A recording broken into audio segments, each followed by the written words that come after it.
આજે શું કામગીરી કરવામાં આવી છે અને કઈ આગળના દવાનો દૂર કરવામાં આવ્યો?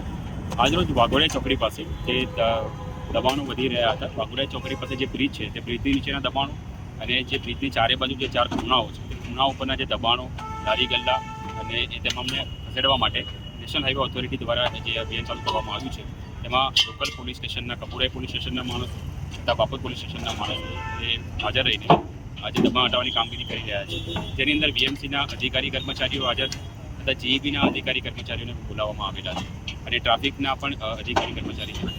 તમામે દબાણ હટાવવાની કામગીરીની સાથે સાથે આ જે ટ્રાફિકની સમસ્યા છે તેને દૂર કરવા માટે રસ્તા કઈ રીતે પહોળા કરી શકીએ, કયા જીઈબીના ટુકડાને આપણે ખસેડી શકીએ, તે તમામ વિશે ચર્ચા વિચારણા કરીને તે બાબતે સૂચનો પણ આજે આપવામાં આવ્યા છે. ઉપરના દબાણો દૂર કરવામાં આવે છે અને શું કામગીરી કરશે? अभी भागोड़िया के नीचे जो अंडरपास है उसके नीचे पे एंक्रोचमेंट रिमूवल का ड्राइव चल रहा है और अभी पूरा जहाँ पे अनऑथराइज्ड एंक्रोचमेंट है उसको हटाया जा रहा है पुलिस की मदद के साथ में और बीएमसी के साथ। कौन कौन सी टीमें हैं साथ में? अभी बीएमसी की टीम है और पुलिस की भी टीम है, सीपी साहब ने दिया हुआ है।